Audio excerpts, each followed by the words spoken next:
రానా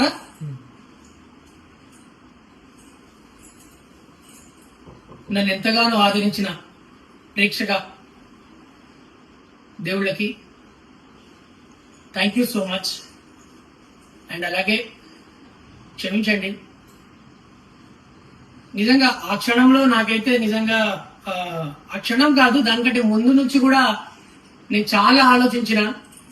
ఎందుకంటే చూస్తున్నారు కదా, ఇంత ఇంత పెద్ద ఫ్యామిలీ మాది. సో నేను ఎప్పుడు నాకు మా పిల్లల అరుపులు, మా పేరెంట్స్ అరుపులు, తర్వాత ఇది ఎప్పుడు నాకు నా మైండ్ లో, అండ్ నేను ఉన్న సిచ్యువేషన్ లో ప్రతి క్షణం నాకు ఉంటుండే. బట్ నేను మీ అభిమానాన్ని నేను ఒక బూస్ట్ గా తీసుకొని నేను అన్ని రోజులు ఉన్నా అండ్ ఉంటుండే కూడా యాక్చువల్లీ. కానీ నిజంగా చెప్పాలంటే నా వల్ల అవ్వలేదు. మా అమ్మ నిజంగా నాకు చాలా గుర్తొచ్చింది, అండ్ మా పిల్లలు కూడా చాలా మంది గుర్తొచ్చారు. చిన్న చిన్న పిల్లలు ఉన్నారు, ఒక వాడు కానివ్వండి, అక్కడ పప్పీస్ కూడా ఉన్నాయి, డాగ్స్. అండ్ మా చాలా పెద్ద కుటుంబము.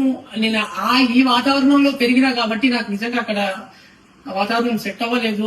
నిజంగా నాకు ఎన్ని రోజులు ఓట్లేసి నన్ను అక్కడ నిలబెట్టారు. నిజంగా మీరు లేకపోతే నిజంగా నేను లేను. సార్ కూడా బాగా సపోర్ట్ చేశారు. నేను అండ్ బిగ్ బాస్ హౌస్ లో కూడా ఉన్న వాళ్ళు మాక్సిమం వాళ్ళు కూడా సపోర్ట్ చేసిర్రు. నేను ఎలా ఉన్నానో మీరు అందరు చూసిర్రు. నిజంగా నేను చిన్నప్పటి నుంచి ఎక్కడ కూడా నేను ఎవరితో గొడవలు కూడా పెట్టుకోలేదు. బట్ అక్కడికి వచ్చిన తర్వాత నాకు ఎలా అయిపోయిందంటే, నా వల్ల అనవసరంగా ఇబ్బంది పడుతున్నారు అవతల వాళ్ళనే ఫీలింగ్ లో ఉండిపోయినా తప్ప నిజంగా నేను ఎప్పుడు సెల్ఫిష్ గా అయితే ఎప్పుడు ఆలోచించను. నా నేచర్ అది కాదు. అయినా సరే ఆడాలి అని చెప్పేసి మా మమ్మీ కోరిక అండ్ నన్ను అభిమానించే మీ కోరిక కాబట్టి నేను 9 వారాల దాకా తట్టుకోగలిగిన. దాని తర్వాత నిజంగా నాతో అవ్వలేదు. దానికంటే 8వ వారం నుంచే నాకు నిజంగా నా మైండ్ లో నాకు సరిగా నిద్ర పట్టకపోవడము, నైట్ అంతా పడుకోకుండా వెళ్ళడము.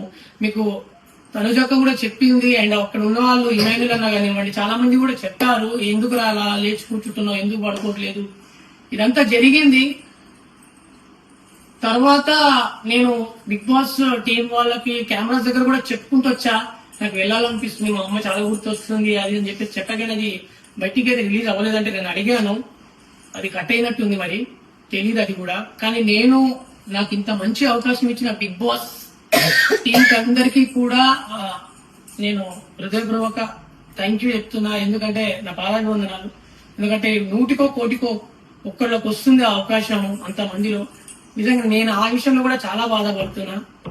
అండ్ ఇప్పుడైతే నేను హ్యాపీగా ఉన్నా మా పేరెంట్స్ అందరినీ కలిసినందుకు. అండ్